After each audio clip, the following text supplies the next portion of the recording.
to Out Off Topic. Happy Thanksgiving, Brad. It is Thanksgiving. It Recording is. on the holiday. Happy Thanksgiving to you and Yeah. yours. No days off. Right. No, it This is just kind of worked a out. day off. Yeah. It's just easier. Yeah, We're because we're not around. working and neither one of us have to do family stuff until later today. So we had a bit of a free morning to record. So we should probably sound more refreshed than usual because we're not recording after a day of work. I've had several cups of coffee already. I am on my first, but I'm also 2 hours behind you. Yeah. And Those dang time zones. it's also a very big cup of coffee. So it's probably the equivalent of like 4 cups of coffee, and I'm probably halfway through it. Mm-hmm. So then, yes, I'm probably around the same level as you. But either way, refreshed, ready to go, morning time recording, should be very high energy. No, it won't be, but that's okay. Speaking of hitting refresh, check out my Q45s on Cars and Bids. Uh-huh. Is it over where it was yesterday? No, it's been sitting at $4,000 for a while. Okay. I think it's gonna end up around there. I think it's going to go a little higher than that. Most people do wait till the end to bid. Yeah, it's the holiday. Yep. Black Friday tomorrow. People will be around. Again, I do this all the time now, every day for work, so I have a little bit more insight than I would have maybe a year ago. But eBay has trained people that the way to bid in an auction is to wait till the last minute. Snipe. Yep. Which these obviously car sites have kind of eliminated that. Yeah, they have the anti-sniping thing where every time, if there's less than 2 minutes in the clock and you throw a bid in, it resets another 2 minutes. Well, some of them go back to 2 minutes, and some of them add another 2 minutes depending on what time you're at. So if it has 1 minute left and you do it, it goes to 3 minutes. I forget how Cars and Bids does it. I think they just go back to 2 every time. Yeah, it just prevents. It's like because I've definitely done it on eBay myself because It works. it's in the rules. Like Yeah. you Yep. play the game to the rules, right? Yep. So yeah, you can sometimes nab stuff cheap because you dump in at the last second and. Well, it works on a eBay style auction where a lot of the things are no reserve. Right. And no highest bid wins. The problem with a reserve auction is that if you go in and you snipe in last second, if the clock didn't reset, nobody would win anything because nothing would get bid up to the last second. And then, you get a car with a, say $15,000 reserve and it's at $5,000. And everybody's waiting for that last second to throw their bid in. And somebody's like $5,100. Well, now the auction's over and nobody can keep bidding the car up. Yeah. So they do that so that people have an opportunity to continue to bid the car up at the end. And it makes it like an actual in-person auction. Correct. Because the guy can go once, twice, and then you can be like, yeah, and you can get right in there again. Yep. And we've seen some with 2 or 3 seconds left at my work, and add another $100, $200, $1,000, whatever, and reset that clock to 2 minutes, and it can carry the auction on for a half hour sometimes, depending on how many people are doing it. So, and regrettably, I wish I had time to drive the car some more. I just didn't. Yep. But I think it runs well. Sure. And slightly annoyed. Somebody did know the car from the local Craigslist here, and knew that it had a running issue, which I believed I've talked about before. Yep. But it was bad fuel. It wasn't anything more complicated than that. Right. And I thought it was going to be more complicated. The guy who I bought it from thought it was more complicated. He was restoring his house. That's why he didn't have time to work on it. Yep. So yeah, I don't think you've done anything wrong here. It is what it is. You didn't buy the car from the guy and be like, hey, I'm going to make a ton of money on this car. You legitimately bought the car out of nostalgia, and you were going to use it and enjoy it and drive it.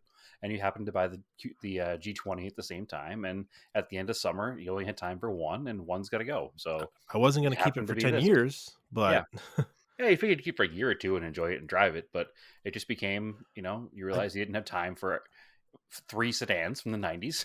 I thought we would be a little more open this summer. I thought I thought we'd get lucky and there'd be a full Radwood on the East Coast. They weren't able to do it. And that was like, my plan was to use it for that type of thing, but sure thing. And it makes sense. I was unfortunately, I missed a lot of the Southern New Hampshire Cars and Coffee events. I only went to a couple. I just was always like busy on that day, or is there something else? Yeah.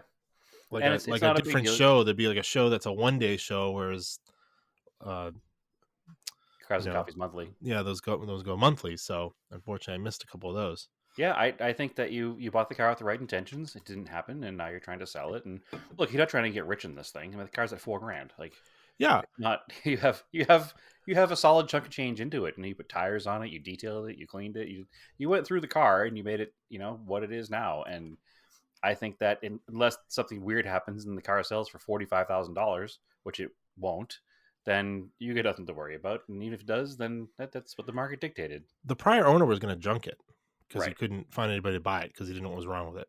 Right. So, I did my research. I love my factory service manuals. I went through them, Sure. and you And this start with the doesn't. most basic things, and it was just fuel. Like you just got lucky. Yeah, and that doesn't even go through all the other small little things that you worked on and improved of the car since you've had it. Like you built value in the car that wasn't there. That's totally a legit issue. I honestly, I think that the person who made that comment wasn't so much trying to be a jerk and like, why are you trying to flip this car? I think he probably saw the listing, recognized the car, saw the running video, and was genuinely curious what it took to fix the car. Yeah. Because he was interested in it too, he said, when it was originally for sale. That's the thing. So, It had the tires that were on it were totally trashed, right. like dry rotted, trashed old tires. Mm-hmm. Like it wasn't ready to be sold, really. Nope. Like it needed 4 tires when I bought it. Sure thing.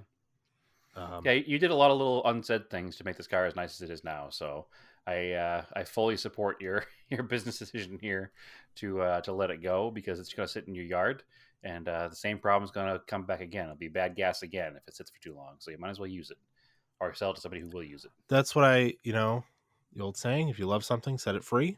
Sure. And also, like you said, you pretty much saved this car from going to the junkyard. So yeah, maybe somebody else can enjoy it, and if they want to knock themselves out restoring it, go for it. Or they want to drive it as is, go for it. I just it's literally perfect for each.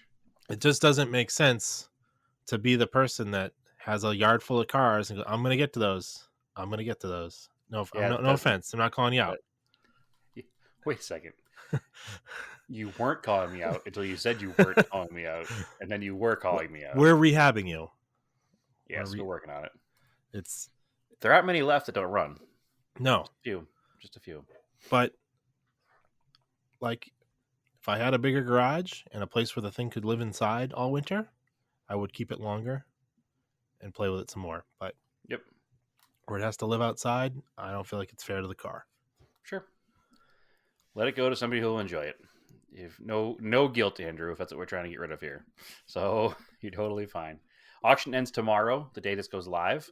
Probably about 2:00 in the afternoon, I think. Probably something like that. Yeah, sometime after lunchtime on the East Coast.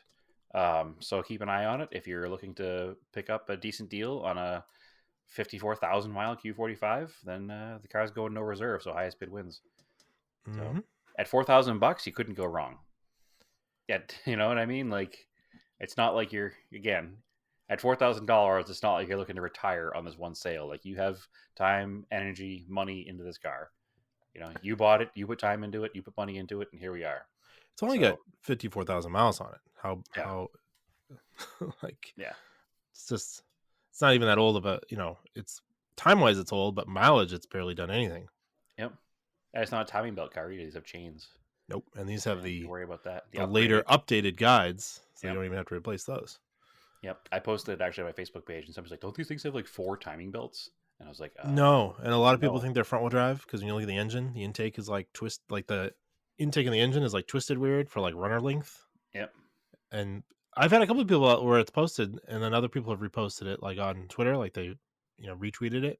Sure. And somebody will comment on there, and they'll be like, "Oh, is that a Maxima?" And you're like, "What?" Yeah, I guess like really big Maxima without scale. Yeah, they share like an i30 Maxima. Like they definitely had that same look. Yep. Yeah, the headlights and taillights specifically. But they have a very similar look. But these cars are way bigger. What's crazy is I found the original owner had the brochure for the G20, and he gave it to Chris, and Chris gave it to me. Mm-hmm. And they're both the same year, 95. So it's got a lineup. So in 95 it was only the J30. It was the G20, Q45, J30. Right.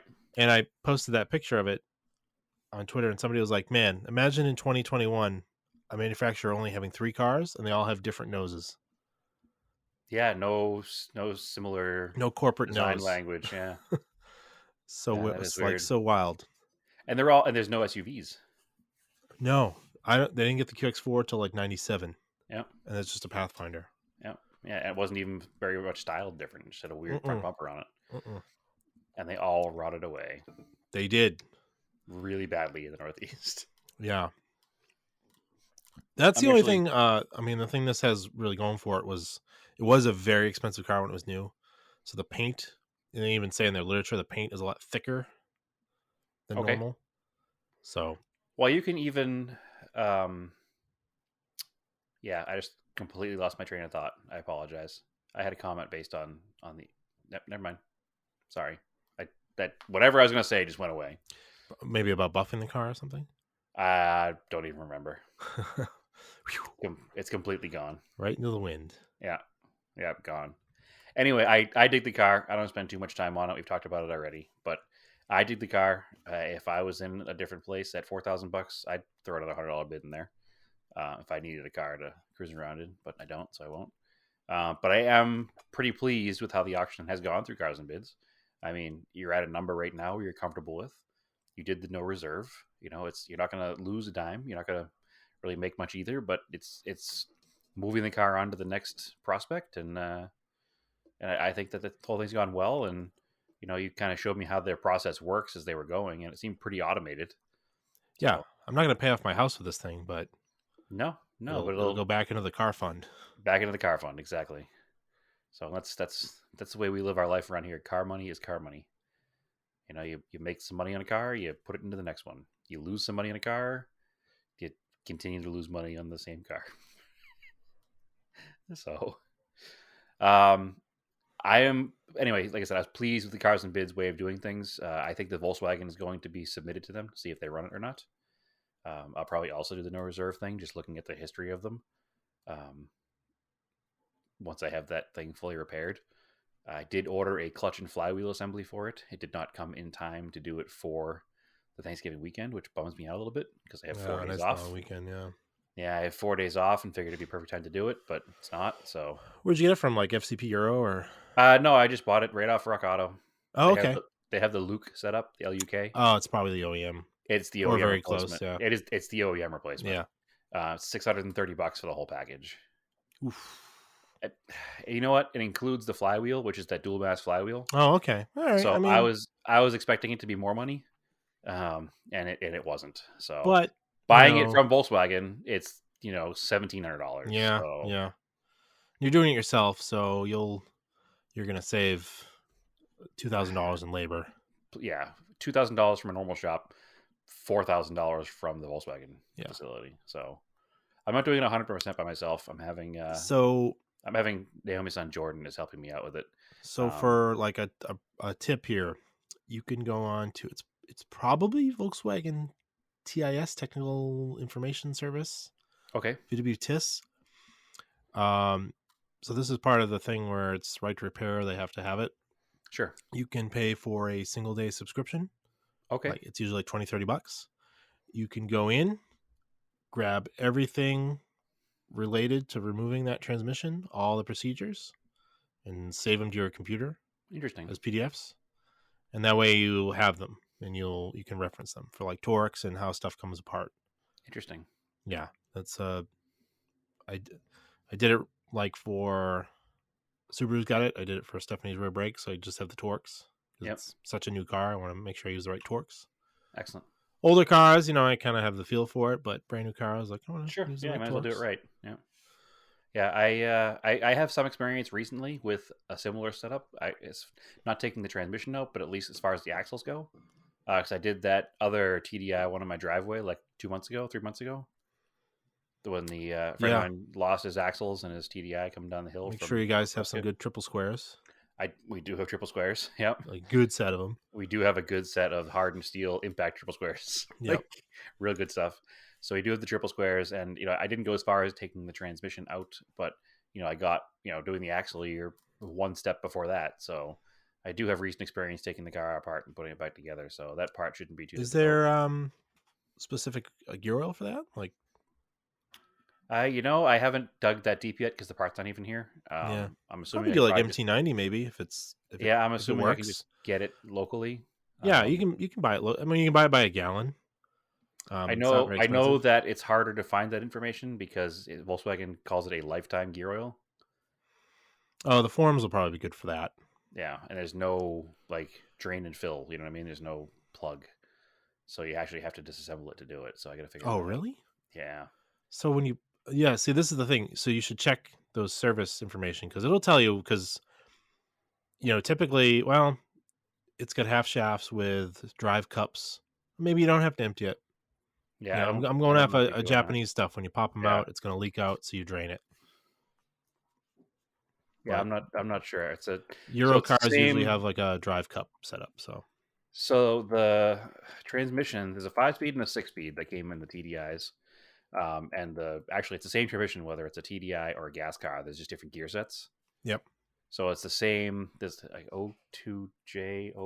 I forget the actual codes because I'm not a giant modern Volkswagen guy. I've just driven them. yep, Um, and basically it's the same basic transmission, just a 5-speed or a yeah, 6-speed. So, and I know that they're quote unquote lifetime fluid. yeah. Liquid Moly might have a listing for it too. Yeah, more than likely somebody will. I'm not stressed about it. Whatever is half decent, we'll go. And we'll go from there. FCP Euro has it. Looks like VW 6-speed manual for Cool. $25 for however much of it.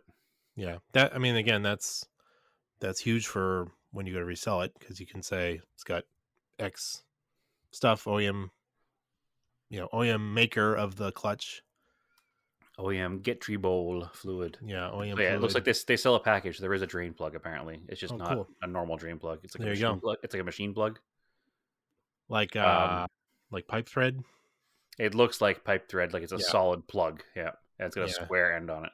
yeah. You just gotta be careful So with that. FCP Euro sells the two, looks like they're liters maybe. Yep. So 2 liters of it and a drain plug for $25. There you go. Excuse me. And that's the OEM fluid. So I can just order that. It'll probably still beat the clutch and stuff here if I order it today. Mm-hmm. So being from FCP, so no stress. So could talk about that. I'll check into that and make sure I need to buy it. And if I do, that's what I'll order. Yeah, sounds good. I'm trying to think of anything else. I don't want to have project creep, but usually that should be about it with a transmission job. I ordered a rear main seal as well. I don't know that I'm going to do it. I'm going to inspect it while it's apart. Yeah, that's fair. I wanted to have it on hand. So if I see any seepage at all, we'll do it. And if I don't see any seepage at all, we'll probably because you just don't want leave to it. pause for it. It's annoying. Exactly. I just figured it would be like have it on hand if I need it. And if I don't need it, don't borrow it. Because it's not that old of a car. It's not one of those things that on modern cars goes bad, really. And I think that taking it apart, if it's not leaking, will be more detrimental than The only other not. thing I would check, because this is common in European cars, is one-time use hardware. So, like flywheel bolts, clutch bolts, like pressure plate to flywheel. Maybe not because it's a Volkswagen. It's more of like a BMW will like to do that to you. I haven't read anything Sometimes about Ford that. does that. I haven't read anything about that, but I can Okay. definitely check that before I move on. I've done like half research. I haven't gone full deep to it yet because again, I'm waiting for the part to get here, and I was hoping it would be here for this weekend. Yeah. It's not, so I'll just wait for everything to get here, and then this means I'll probably wait till the following weekend, which is what it may wind up being in 2 weeks, week of the 11th. Where's the So you get the clutch master, where's the service cylinder? Is it on the firewall or on the transmission? I don't know. Yeah. You're going to have to wait till I get deeper into it. I really haven't done much with this yet. So yeah, either make sure it's good, make sure they're good, but probably fresh fluid to help you out will bleed. Okay, so the clutch kit includes throat bearing, pilot bearing. Yep. Nice. Yep. So the flywheel, pilot bearing, alignment tool, everything. Nice. So should be good. Not stressed. I'm not gonna like. It is what it is. Like it's not rocket science. It's a No, it's just you just gotta go step by step. Yeah. It's probably not too bad. Yeah, it looks pretty standard. Even the dual mass flywheel, like it doesn't have any more difficulty installing it. You bolt it on like a regular flywheel, and everything's internal. So it's just I'm sure heavier. Mm-hmm. So I'm annoyed because I'd like to just put the single mass on there, but like I said, with the 6-speed, says it'll damage it. So yeah, just not going to do it.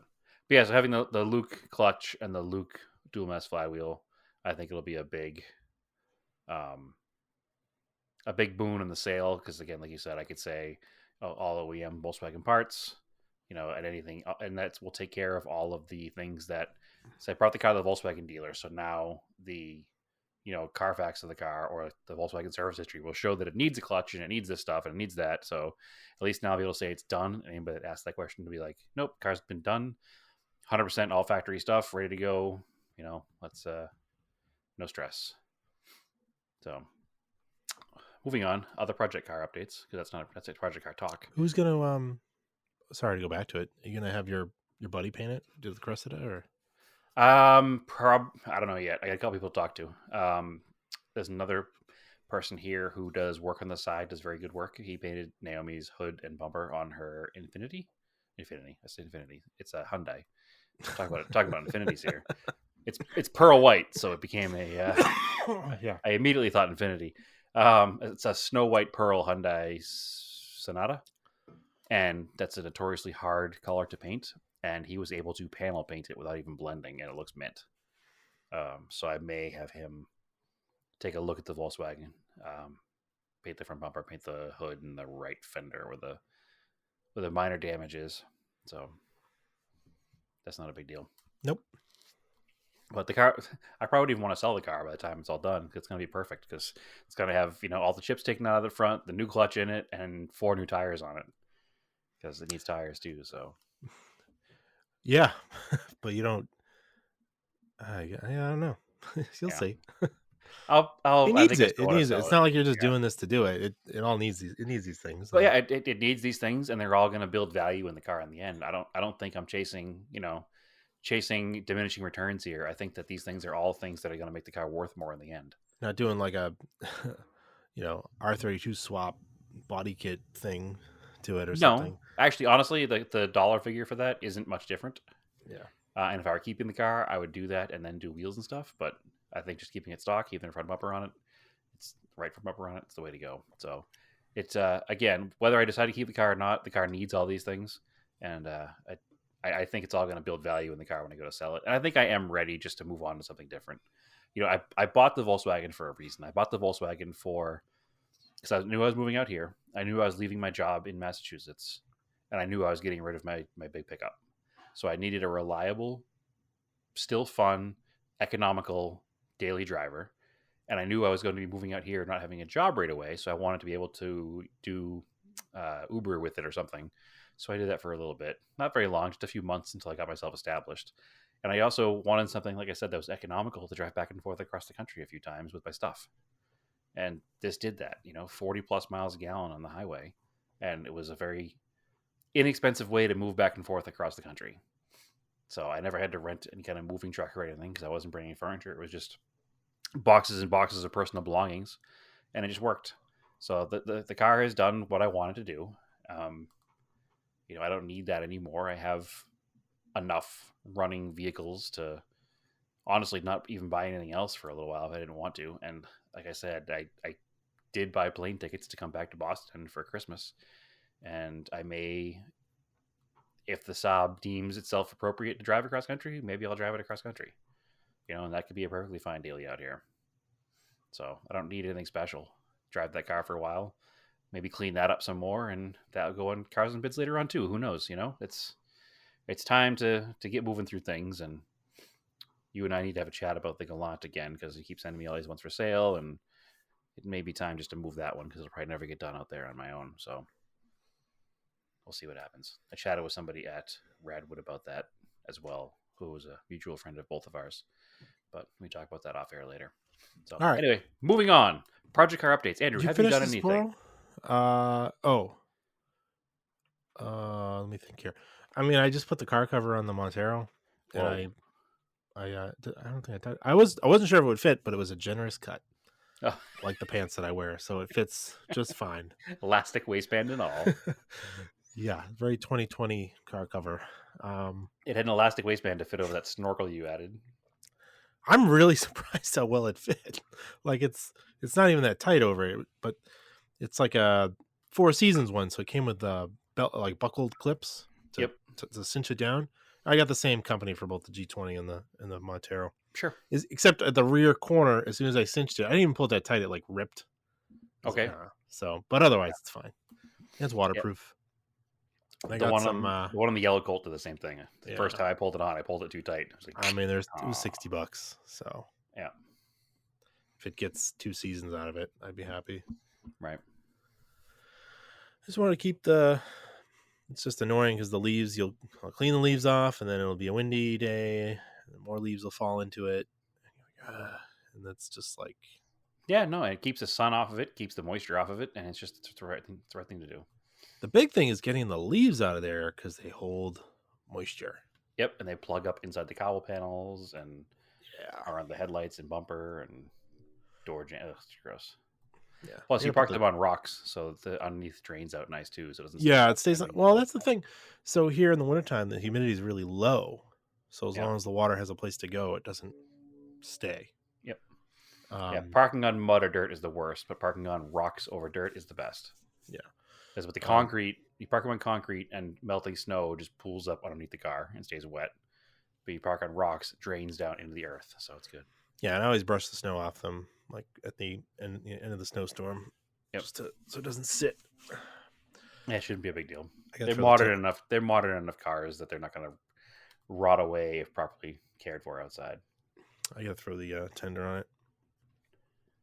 You swap back and forth between the cars, or do you have 2 of them? I have 5 tenders now. Oh, fancy. Yeah, the Q45 is sitting on a tender too. Because I need to get some more because I have the same one that I just swapped from car to car. The battery tender brand ones, if you go on Amazon, they're $20 more than just going to Lowe's and buying them. Oh, really? Yeah. Interesting. I have the one from Lowe's. So, all right, my project cars. How much did I talk about the Sapporo last week? You were trying to get it ready, trying to put it in. So I was trying to get it ready for Radwood. Okay, so I have not touched everything yet. I never heard from you, and then I saw you at Radwood. I was like, well, what car did you end up with? And then I didn't hear from you because you were busy. And then I saw somebody posted a picture of your Eclipse, and I was like, all right, took the Eclipse. Sapporo didn't make it. So we'll get to the whole Radwood thing eventually. But the plan was to get the Sapporo ready for Radwood because the Eclipse has gone to the past like 3 or 4. And I just wanted to switch it up a little bit. And LA is not too terribly far from here. It's 5.5, 6 hours, depending on where you're going, which is a pretty reasonable road trip for the Sapporo, considering it's gone across country, right? So I was thrashing the week leading up to Radwood. I think if you remember back, I had an issue with the fuel pump. So it's a mechanical fuel pump, and there's an arm that rides on a lobe on the camshaft that, as the motor turns over, pumps up and down and literally just creates suction from the fuel tank and sucks the fuel into the carburetor. So it's a very mechanical system, and I'm pretty sure what happened with the old one. It's a sealed piece. I didn't even bother taking it apart. I'm sure the diaphragm inside just got old and tore because it wasn't making any suction anymore. So I got the new fuel pump for it, and the fuel pump had a very similar design. Bolt pattern was the same. Everything looked the same except for that arm that rides on the lobe. It was 2 pieces of metal sandwiched together, and then they went down to the body of the fuel pump, and they went off in a Y, and they have like a spacer in between them, and like a pin in, like a pivot pin in the middle of them that the fulcrum point for the arm was on. So it probably makes it more stable as far as the single arm that was on the factory one, and it would work just fine in any application that did not have the jet valves. So the late 70s, early 80s 2.6 cylinder heads have that third valve called the jet valve. It's like a swirl valve to help with emissions. And the problem is it's right next to the head bolt. So the path between the head bolt and that jet valve was so narrow that the fuel pump was specially designed with a single narrow arm to fit in between that little path. And every aftermarket fuel pump in the market comes with a double arm, and it's too thick to fit in. And I couldn't tell how much too thick. It didn't look too much. It looked like it should work, but you just couldn't get it in, and then you couldn't twist the piece to the point where it would fall down into place. So I got all frustrated. I took it out. I put the old one back in. And it slides right in like nothing is wrong. Like, what is happening here? So I used this opportunity to buy new tools, because that's what you do, obviously, right? I needed a bench grinder anyway. I didn't have one, so I was like, I'm going to buy a bench grinder. And actually, Naomi went out and picked it up for me, and while she was there, she also saw a set of digital calipers that were fairly inexpensive but a decent brand at Home Depot, and picked up a set of digital calipers for me. So I was able to actually measure the original arm and the new arm. And do you want to know how much wider the new arm was? Yeah, how much wider was it? So the factory arm was 0.15 inch, and the aftermarket was 0.16. Wow. That's all it took. That's how tight the clearance was in this. So it took about 3 milliseconds on the Ryobi bench grinder, which, FYI, if you're looking for a decent bench grinder and you're like, I have a Harbor Freight budget, skip Harbor Freight, because the Ryobi one with a warranty is $20 less than the cheapest Harbor Freight one. So that's a bonus points right there. Bench grinder is awesome. It's got LED lights in it. It's super cool. It works really well, but it took like 2 seconds to take that material off. I got it down to the 0.1. It's now at like 0.148, so it's pretty close. I went to the car and it slipped right in like nothing wrong in the first place. So all it was that, 100th of an inch was all it took to fit it in there. So now I'm like, great, I'm all excited. Time to slap this thing back together. And I remember I was taking off the material. So the carburetor is coolant cooled, like a lot of carburetors of the era are. Again, it's an emissions thing. Heated and cooled. What's that? Heated and cooled. Heated and cooled, I should say. More heated than cooled.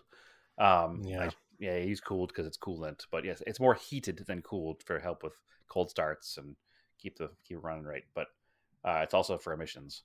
But anyway, so it's heated and cooled by the coolant in the engine, and there's a plate in the bottom of the carburetor that is like coolant passages. So obviously you don't want coolant in your combustion cycle, so there's a gasket that goes in the bottom of the carburetor to keep coolant out of the intake manifold and ultimately out of the combustion chamber. When you take the carburetor off, the intake manifold fills with coolant because there's no longer a gasket holding it in place. I know this. I've done this before. How many of these 2.6s have I worked on? How many times have I done this? How many times have I drained the coolant out of the intake manifold? For some reason, I'm in a giant rush. I'm putting the whole car back together, go to fire it up, and it's like cranking really slow. I'm like, all right, that's weird. It won't start. All right, that's weird. So I have Naomi help me out. Have her put a little bit of fuel in the carburetor just to give it like a little bump, and it fires up. It's running kind of rough, but it's running. But it's smoking like crazy. Like so much smoke. Like the car always smokes a little bit on startup, but this time it's like a smoke machine. It's not stopping. It's just tons and tons of smoke. But it's running poorly, but it's running. And I get all frustrated. I'm trying to look at it. And I'm looking at maybe I have the return line, because there's 3 lines on the fuel pump, and there's one goes from the fuel tank to the carb, one goes from the carb back to the fuel tank, and then the third one, I don't even know what the third one is. Whatever. There's 3. I'm trying to think of how it works now. There's three lines. And I'm going, maybe I got the feed and the return line confused. So what I'm doing is dumping unregulated return fuel back into the carb. I don't know. I'm looking at going back and forth. Like, I can't figure out how the thing is smoking. So I get all frustrated, put the car away. It's now a couple days before Radwood. I know I'm not taking it at this point. I'm like, whatever.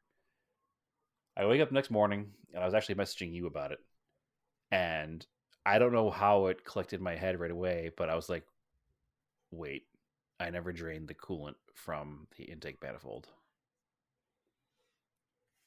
So the intake manifold was quite obviously filled to the brim with coolant. And I remember it was filled to the brim with coolant because when I was scraping the gasket off, I could see the coolant all the way up to the base of the carburetor. So that's not ideal. So because the car ran, my only hope now is that I didn't bend a valve. I didn't do any permanent damage. I haven't had a chance yet just because it's been a crazy week and it's Thanksgiving week and, you know, it was only 2 nights after work and other things were going on. And we have family in from out of town and everybody brought dogs and there's puppies and there's, at one point there were 9 dogs in this house. So it wasn't a thing that could happen this past couple of days, but I'm hoping either later today or tomorrow morning I can tear into it a little more. I think before I try to start it again, I'm going to take out all 4 spark plugs and crank it over without plugs in it and eject any extra liquid that's in there. And then because I have the plugs out, maybe I'll just do a quick compression test on all 4 cylinders and kind of hope for the best.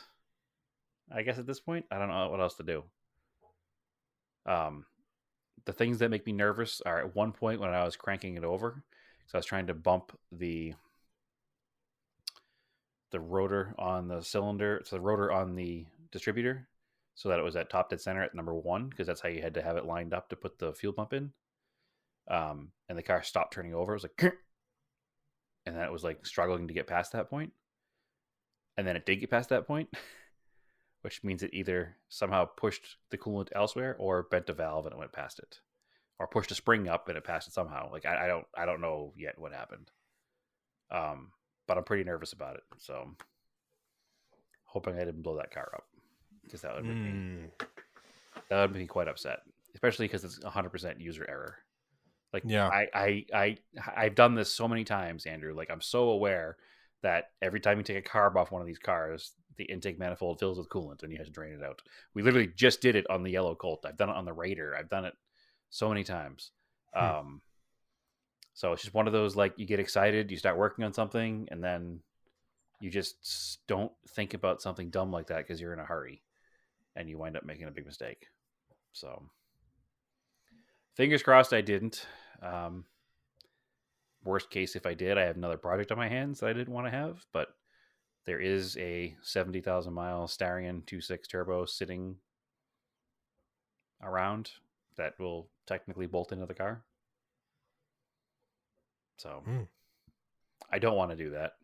And if I do that, the car's going to sit for a while, and I don't want to do that. But I've always said that if I blow this car up, it doesn't make any sense to put another 2.6 in it, just do another, or a 2.6 carbed motor. Just put a fuel injected Starion motor and a 5-speed in the car, right? Yep. So if I did blow it up, that's what I'll probably do. If I didn't blow it up, then hallelujah, we'll keep moving on. So tune in next week to find out how bad Brad fucked up. Not the same level of mess up, but I had a pair of side cutters in my back pocket and then sat in the front seat of my Volkswagen. So that was cool. I put a little hole in the seat. Yeah, it's not good. It's not too big. It kind of looks like the perforated holes, but I can tell it's there. Right. And I was like, oh, maybe FC Puro can get it. And I sent him the VIN and picture what I was looking for. And the kid was nice enough. He got back to me. He gave me the part number. He's like, yeah. Dealer only. It's like, we can't really get it. Supply chain. Oh, okay. But here's the part number. Is it $500? It probably is for just the skin. I don't know.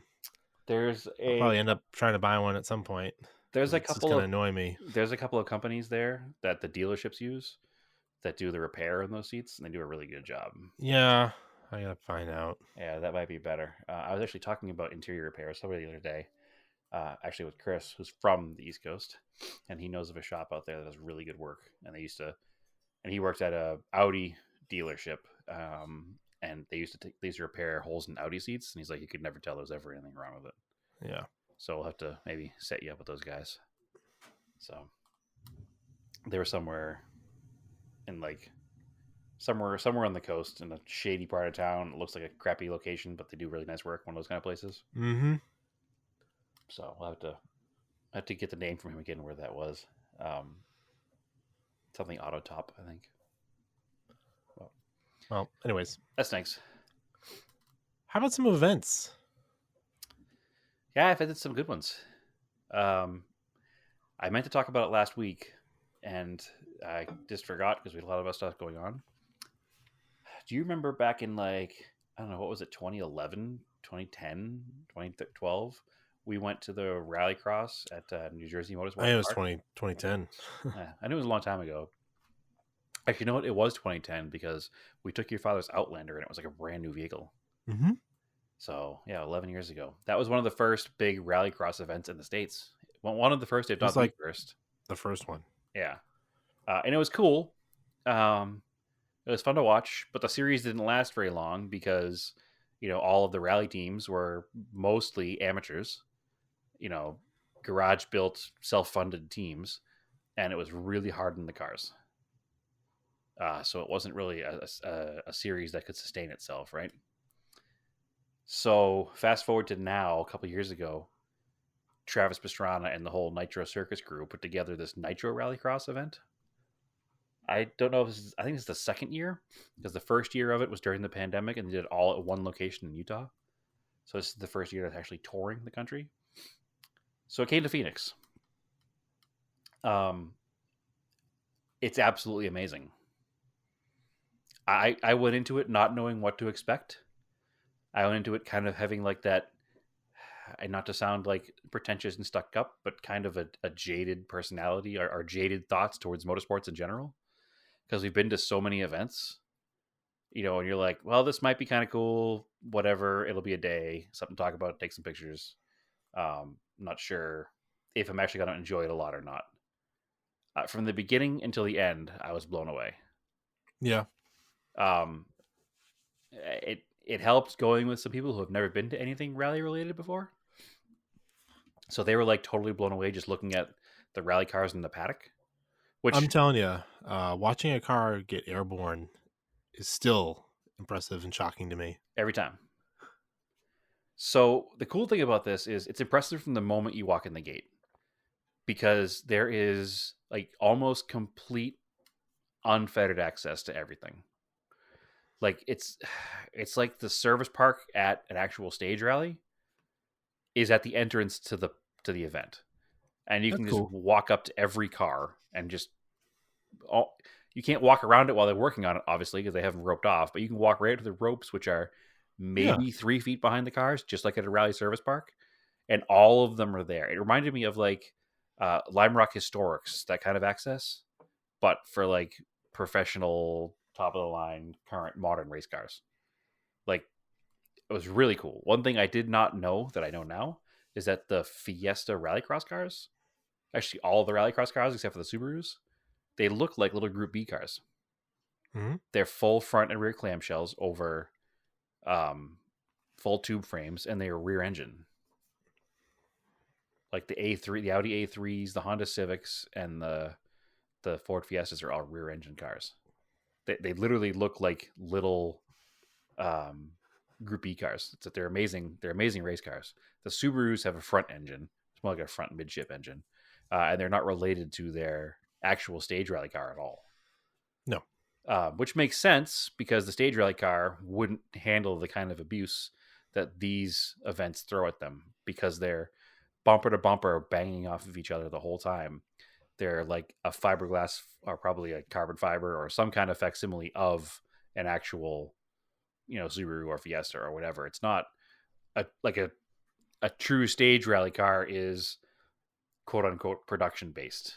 They have headlights and taillights and sheet metal, whereas these don't have any of that stuff. They have headlight stickers and taillight stickers like a NASCAR, which you don't pick up on watching it on TV unless I guess one gets torn apart, but then you don't even think about it. But seeing it in person, you can see that. And the first thing you see when you walked in was the big Subaru booth, because obviously Subaru is, Travis Pastrana, and he's the main marketing force behind all this. So the big Subaru truck is there, and they have a stage rally car parked next to the Air Slayer Subaru, parked next to a rallycross car, so you can compare the differences between all three cars looking at them. And they're just there's zero similarities other than they all kind of look like a WRX. So it's really neat to see this special cars just for this event.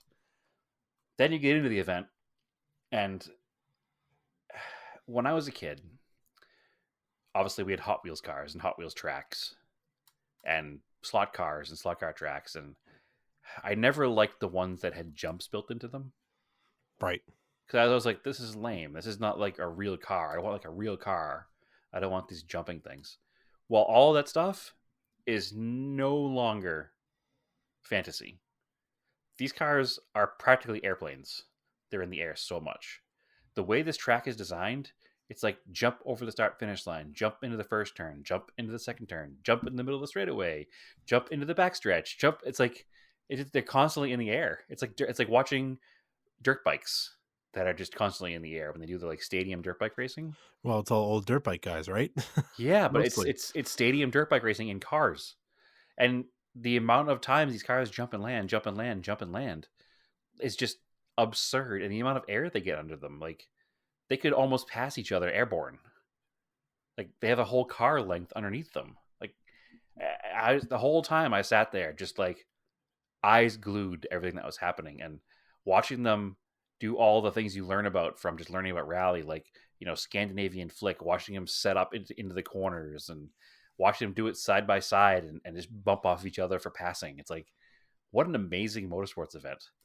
It really, you can see the whole track from the stands. There's only like one turn you can't see, and there's nothing you can't see. You just see the whole thing. And the only thing that's a little annoying about it is it's a little bit action sports, obviously. So there's a little bit of that like kind of like douchiness about it, I guess is kind of the best way to say it. Like the main sponsor is Pit Viper sunglasses, and they sell them there, and everybody's wearing them, looking like an idiot.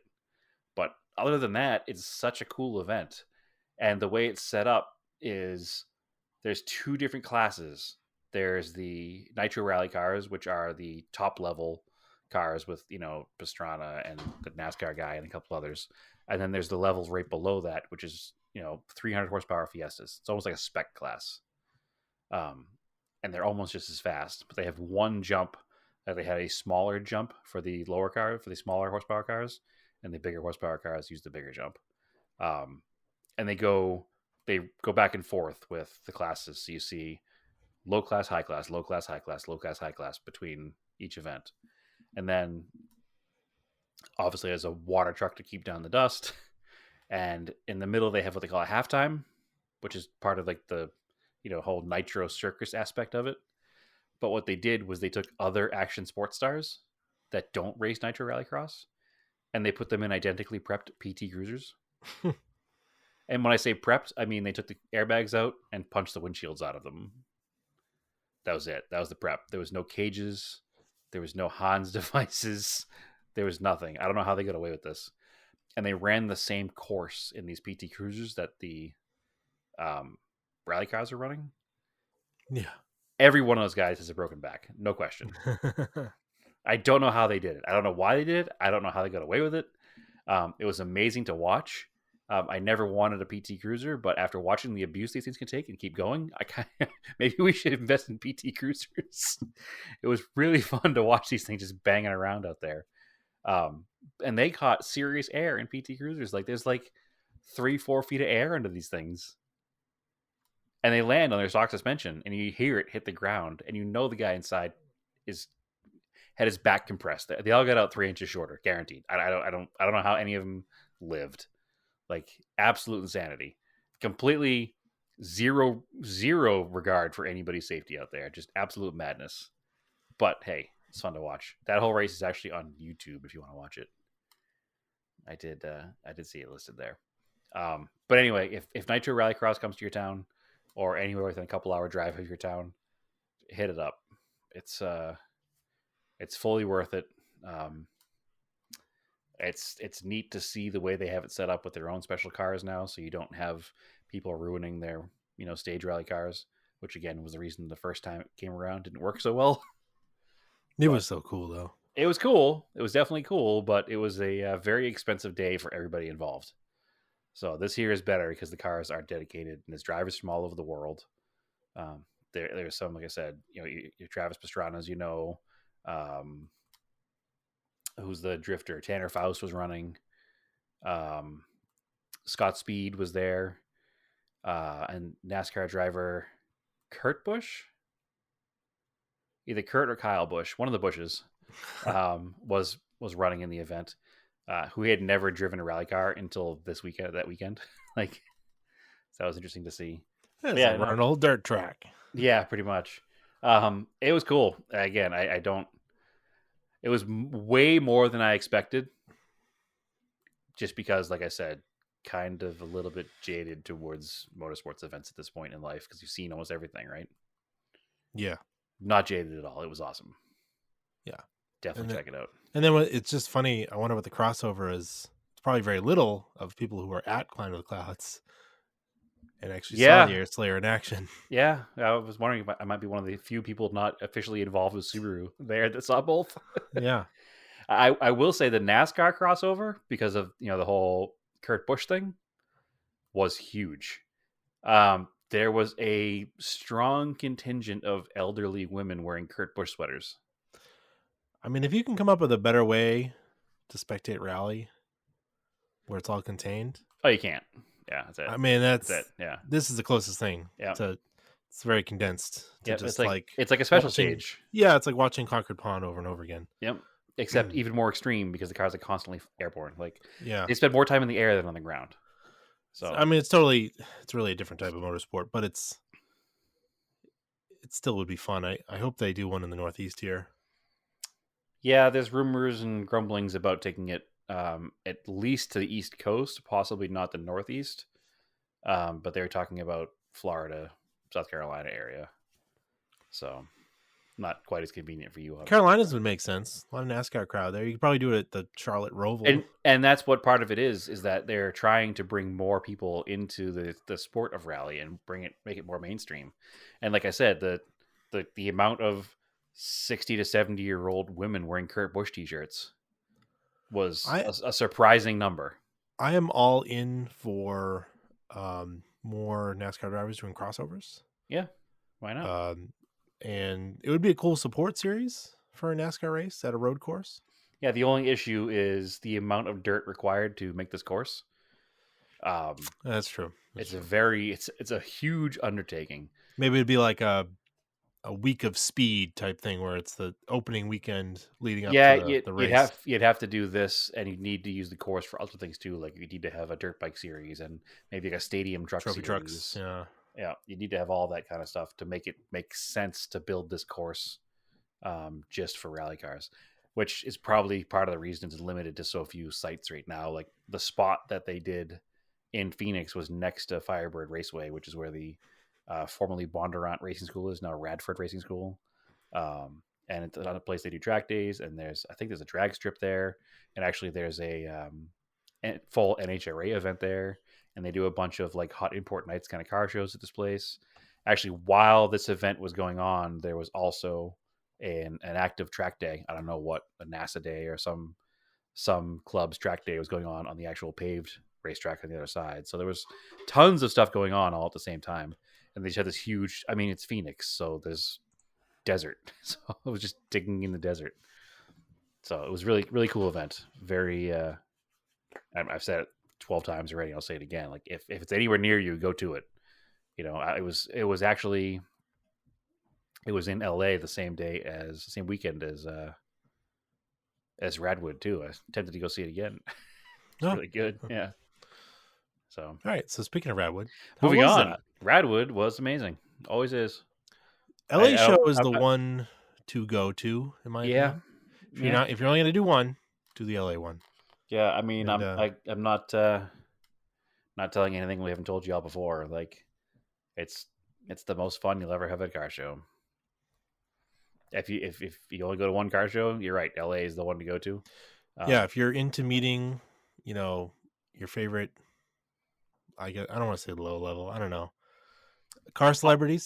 Car celebrities, not low level celebrities. Car celebrities. Car celebrities from like YouTube and stuff. Yep. They'll usually be at the LA one. Name one, they were there. Yeah. everybody who's anybody with their Motor Trend shows or YouTube shows or. It definitely blew me away that Chris Jacobs was there because he's a big name. Yeah, he's a pretty big name. He's definitely a big name because he's all over like Velocity Channel. So yep, yeah, he was there with his car. But in the past, there's been like Mike Brewer's been there. Yep. The one I went to, we didn't even realize that John Malkovich was just there, like walking around. John Malkovich is walking around, hanging out. Yeah. And then you have all your typical people like Matt Farah is obviously going to be there, and who else was there? I don't know. There was just tons of people. I can't even. Celebrity cars, celebrity people, just stuff you see on the internet. It's all going to be there if it fits the theme. It's funny the Dodgy van that was there was Yep. Well, we saw it at Cars and Coffee that weekend, the other weekend. Yep, the gray one, the one that's always over the internet. Yep, the TVR. I noticed there seemed like there was a lot of crossover too of Japanese cars from JCCS. Yes, especially in the Honda section. Mm-hmm. The TVR Speed 6 that we saw at Cars and Coffee LA was there.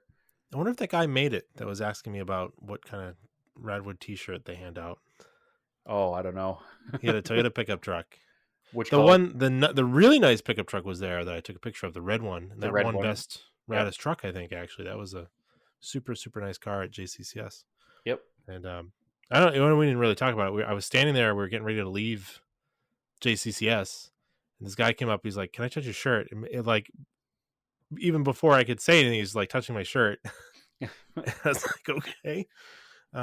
He's like, "No, I just want to sign up for Radwood. I want to see what kind of shirt they give out. If they're nice shirts." I was like, "Well, they're pretty nice shirts. They're not low quality. Yeah, they're like heavyweight shirts." He's like, "Oh, I'm not really into the F40 on the back, but."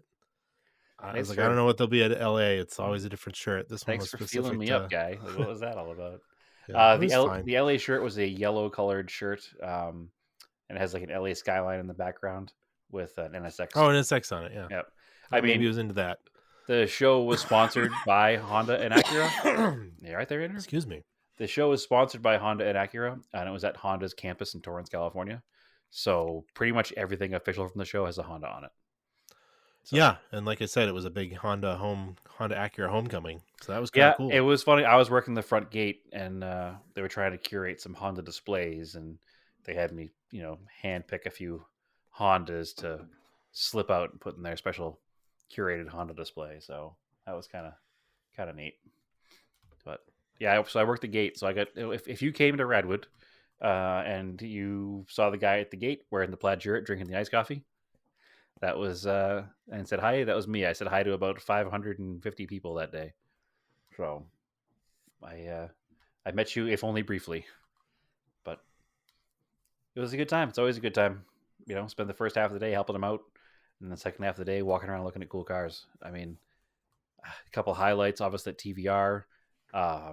We also saw it at Cars and Coffee too. Yeah, so random. There was a Gunther. Kind of random, but not random. It's just LA cars. Yeah. There was a Gunther Works 993. That was Chris Jacobs, I guess. No, he doesn't own the Gunther Works. He has like a 9. Mid-year 911. Nope. All right. That was his. No, he's not. I don't think he's that kind of moneyed. He has like a typical 80s like.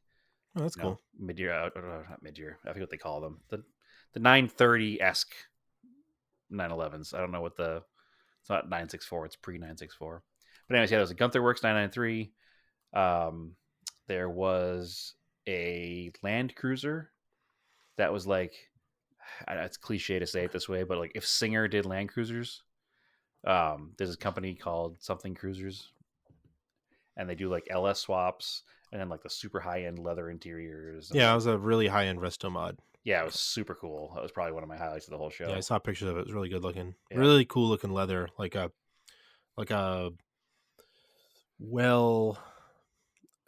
the leather was dark brown, like you'd see on a nice leather couch. Yeah, like almost like seasoned, but not. Yeah. Yeah. So that was really cool. I mean, there's a huge display of cars owned by Honda. Yeah, that was really cool. They're down the center strip of the grass. We'll get to the elephant in the room later. There was a white AZ1 that I think may have been the same AZ1. I don't think it was. JCCS. It had different wheels on it, though. Different wheels, but it was white with red mirrors, which on my Instagram, the person who owned it chimed in that said that the one at JCCS was a red car that he had wrapped in white vinyl. Right. Which is what I think this I car don't was know. too. So anyway, it was really cool to see it there. Then in the just the normal non. So the Radwood royalty lot at this show was the biggest royalty section they've ever had. Like it was very well curated. There was so much space in between the cars. There was nothing tight close together. But then even in the regular Radwood lot where the cars are parked side by side, it was like, some amazing stuff was just over there. Stuff we've seen before, some stuff we haven't seen. It was just, there were more Monteros at this Radwood than I've ever seen at a Radwood before. So normally there's like maybe one or two. There were probably 6 of them here. A bunch of Gen 1s, a bunch of Gen 2.5s like yours. Yeah. So really cool stuff. It's a big crew out there. Yeah, it's a really big crew out there. I do feel bad because in my brain I mixed up Jeff Glucker and Andrew Collins because they're both journalists that have Monteros. No, different gens. Yeah, totally different gens, but I called Jeff Andrew when I first met him in the morning. But, oh well, life goes on, right? No, I'm the best Andrew. Oh, yes, of course. I You're owned the Montero first. Yes. But I don't know either of them. I know they're both, journalists. I know them both from the internet and owning Monteros. So somewhere in my brain, I was like, oh, it's Andrew. And he's like, it's Jeff. And I was like, yeah, that's what I meant.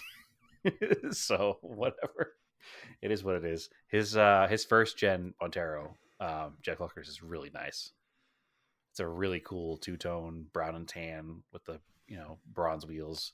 I mean, I think I posted pictures of it either on my page or on the Auto Off Topic page. Yeah. And it's just a super cool car. And in typical Radwood style, it's parked next to a Testarossa. Yeah. So hello, like awesome. Totally into that.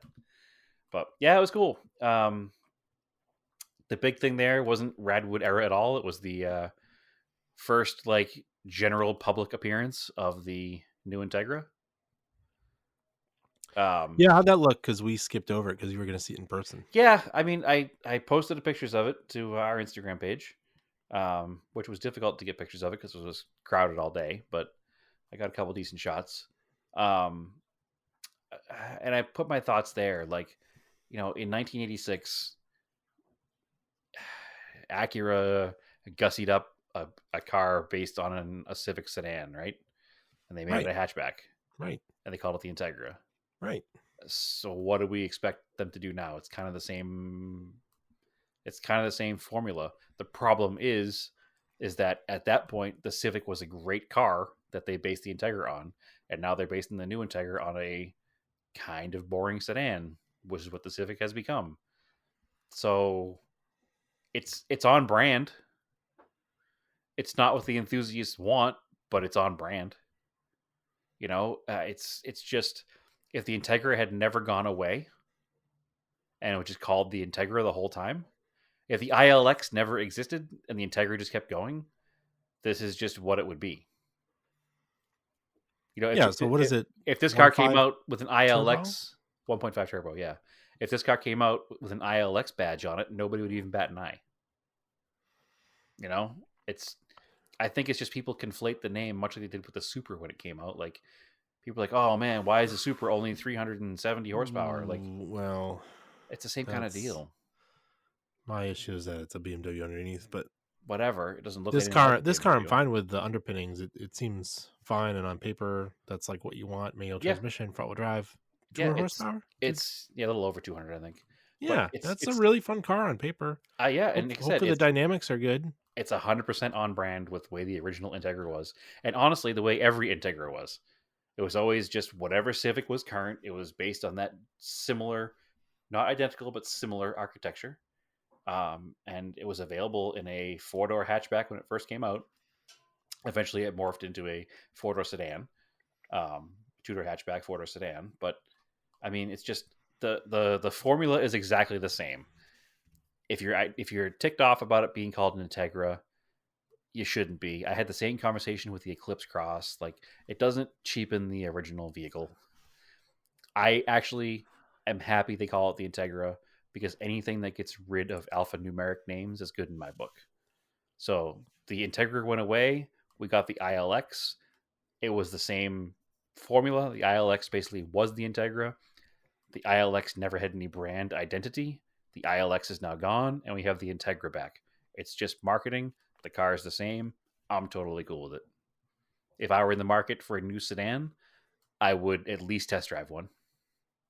I don't think it's the prettiest car on the road, but I had this internal conversation while I was looking at it, trying to think of a car in its class that would be better looking. And there's nothing in the $30,000 sedan range that is good looking right now. What are you going to like a Passat? Like what? That's what I mean. There's nothing. The Jetta is lame. The Passat is lame. Everything from Infinity right now is lame. Actually, I don't think there even is a $30,000 Infinity right now. No. Everything $30,000, manual transmission, turbo. Yeah. Again, hopefully the chassis has good dynamics. As long as you don't look at it straight on from the side. I'll say the only bad view is the profile. Yeah. And it's not even that bad compared to a lot of new cars. And it's grown on me a little bit, but we can blame American car crash standards for it. Like, it's nothing to do with anything other than that. They need to have that blocky nose on them so they don't break pedestrians' legs, I guess. Like, I just wish the rear window dove down harder, gave it a little more trunk. Yeah, I'm sure there's some aerodynamic issue. Like the 4-door Integras had a little more trunk lip. Oh, they had a trunk. They weren't a liftback anymore. Yeah. But if you look at, again, going back to the original formula, the original Integra hatch had a very small sheet metal in the back behind the window. Yeah, but it was a little more flat. Yeah, I want a little more deck lid. It's the common design language right now that started with the Prius is that same cam look, back. the cam back. It's an aero tunnel thing. It's a gas mileage thing. It works. I don't even hate it. I think the worst part about it was the giant Integra word down the side that was just kind of dated looking. But take that off. I even like the yellow. I couldn't think of anything else in that class that I would buy ahead of it. Save for a Volkswagen Golf. And even the new Volkswagen Golf this year has the same issue with the A-pillar hood line headlights. Like, they're just kind of goofy looking. So those are probably the two cars I'd cross shop, would be the GTI and the Integra. So it is what it is. It's a modern car. It's going to do modern car things. It's going to do them well, I'm sure. And it didn't offend. And it's design language, like we talked about earlier. It has the corporate Acura nose, which that's the way the world works now. You need a corporate nose. So I don't hate it.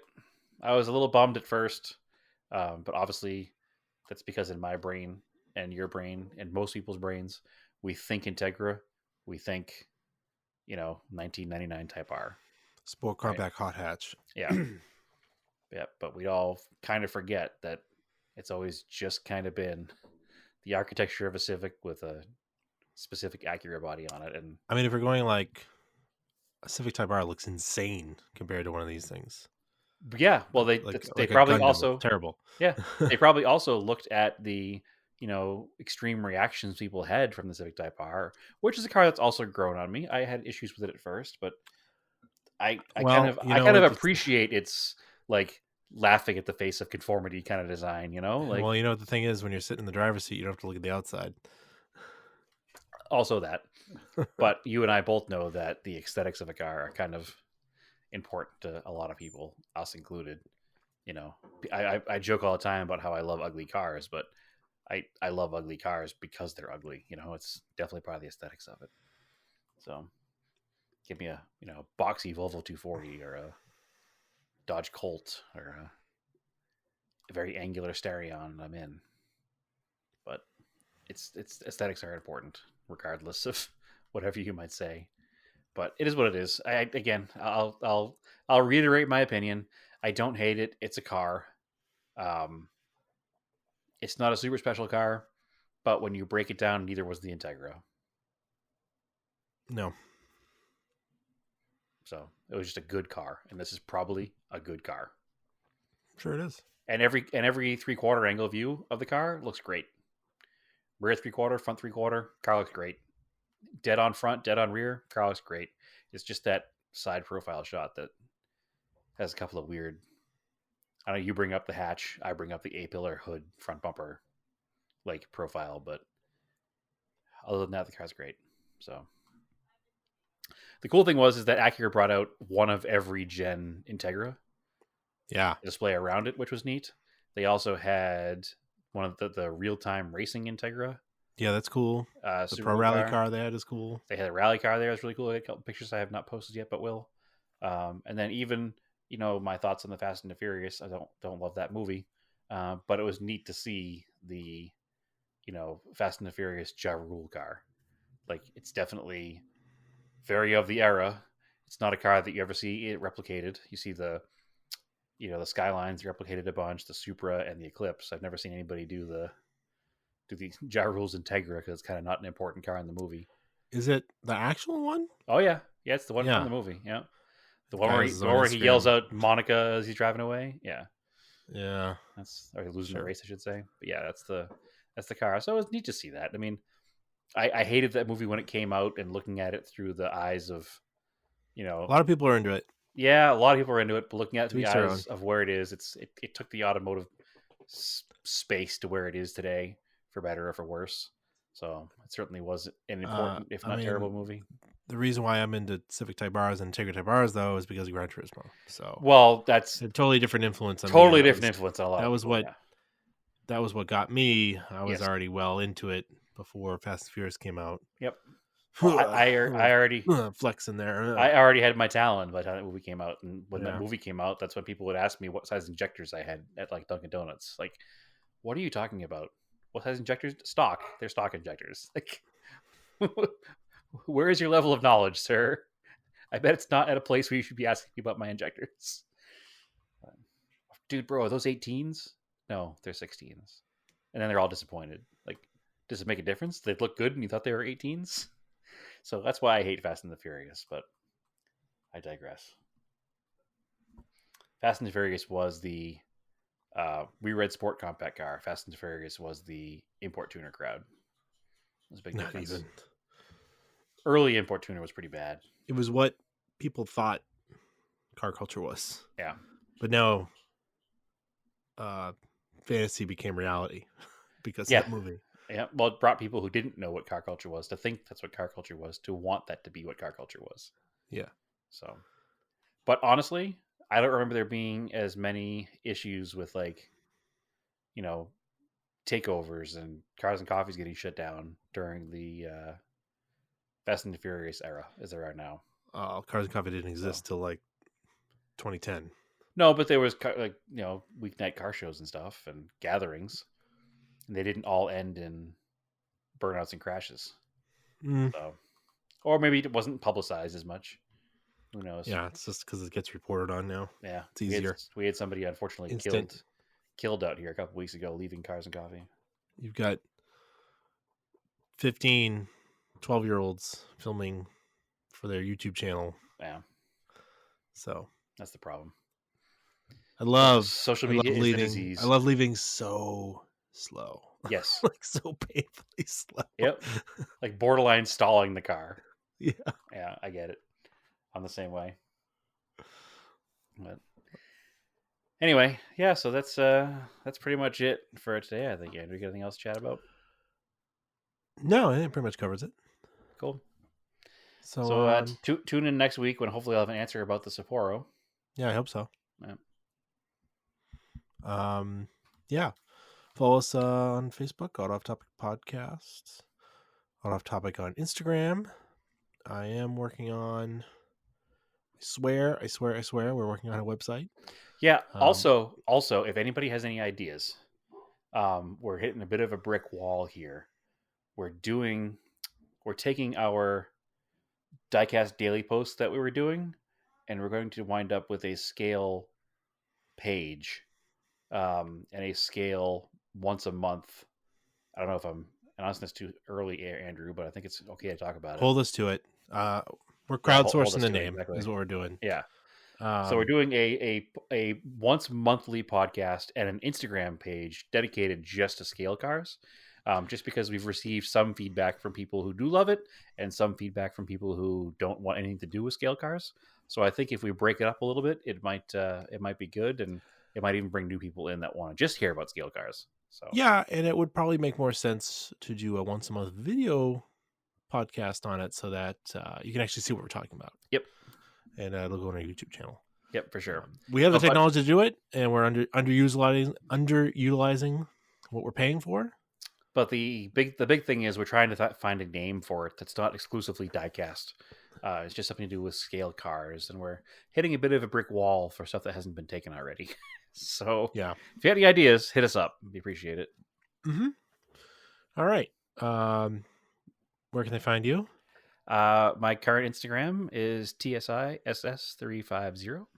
I post most of my stuff there. Not my Now and Forever Instagram. And then anything that's not there is usually loaded up to my Flickr page, which is just my name at Flickr. Oh yeah, so. I underutilize Flickr too for social media stuff. So yeah, not to bring it off topic there. Yeah, not to bring it off topic again, but I was having that conversation with somebody at work the other day who was complaining about the current state of, social media and how gross it is, and I was like, yeah, I wish that Flickr had a better user experience as far as integrating it with the just not storage for pictures, but also the community behind it, because there is a bit of one there, and there is a community of shared pictures, and it just needs a little help.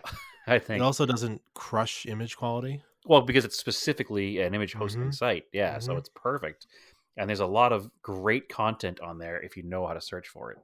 Yeah, it's just getting a way to search for it is the issue. So, well, anyway, follow me on Instagram, Erased in Anger. I am also Erased in Anger on Flickr if you want, and on Twitter. So for today, keep your turkey analog and aim for the mashed potatoes, I guess. No, I don't like it. Keep cars analog. Aim for the roses. Aim for the roses. See ya. Mashed potatoes are messy.